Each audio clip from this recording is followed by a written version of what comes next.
কিয়ামতে বহু শাশুড়ি আল্লাহর দরবারে আসামি হবে ছেলের বউয়ের কারণে, আবার বহু ছেলের বউ আল্লাহর দরবারে আসামি হবে শাশুড়ির কারণে। এর কারণটা কি জানেন? এটা গুরুত্বপূর্ণ একটা বিষয়। এটা যদিও পারিবারিক ছোট বিষয়, কিন্তু এটা কিয়ামতের দিন সবচেয়ে বড় বিষয় হয়ে যেতে পারে।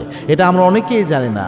দেখবেন অনেক পরিবার ব্যবস্থা রয়েছে যেখানে একটা ছেলের বউ যখন আসে একটা পরিবারে, তখন সে তার আব্বাকে ছেড়ে আম্মাকে ছেড়ে পুরা পরিবার ব্যবস্থা আত্মীয় স্বজন সবাইকে ছেড়ে কিন্তু একটা নতুন পরিবারে আসে। এই পরিবার আসার পর অনেক পরিবার এমন রয়েছে তাকে কোন কোন দিক দিয়ে সাপোর্ট করবে বা শিখে নিবে, মানায় নিবে, এটা না করে তাকে মনে করে এই বাড়ির কাজের মেয়ে, এরকম একটা অ্যাটিটিউড তার সাথে দেখায়। অনেক শাশুড়ি রয়েছে মানসিকভাবে ছোট ছোট নির্যাতন ওই ছেলের বউয়ের উপর চালায়, বিভিন্নভাবে কথা দিয়ে খোঁচা দেয়। অনেক শ্বশুরবাড়ির লোকজন এরকম রয়েছে যে ছেলের বউটাকে কথা দিয়ে খোঁচা দেয়, মানসিকভাবে আঘাত করে।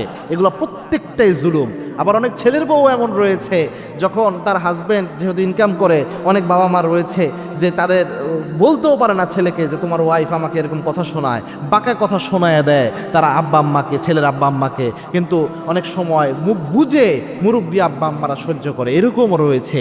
যদিও বিষয়গুলো পারিবারিক ছোট বিষয় মনে হয়, কিন্তু কিয়ামতের দিন ছোট্ট ছোট্ট বিষয়গুলায় বড় হবে। এবং এটা ব্যক্তির সাথে জড়িত জিনিস। অপরাধ দুই প্রকার হয়, একটা হচ্ছে হাক্কুল ইবাদ আর একটা হচ্ছে হাক্কুল্লাহ। যেটা বান্দার সাথে জড়িত হাক্কুল ইবাদ, এটা কখনো আল্লাহ মাফ করে না যতক্ষণ বান্দা মাফ করে না। এবং আল্লাহর হাবিব সাল্লাল্লাহু আলাইহি ওয়াসাল্লাম জানিয়েছেন, এরকম জুলুম যদি কেউ করে, আতাদরুনা মানিল মুফলিস, তোমরা কি জানো নাকি সবচেয়ে বড় নিঃস্ব ব্যক্তি কে হবে?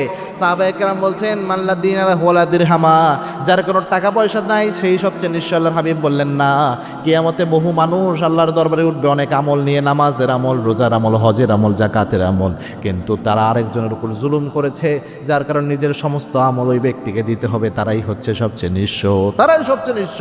হয়তো তার ছেলের বউয়ের উপর মানসিক নির্যাতন চালিয়েছে, নিজের সমস্ত নামাজের আমল, তসবির আমল, সমস্ত জিকিরের আমল, হজের আমল, রোজার আমল সব ছেলের বউরে দিয়ে সে সেদিন জাহান্নামী হবে।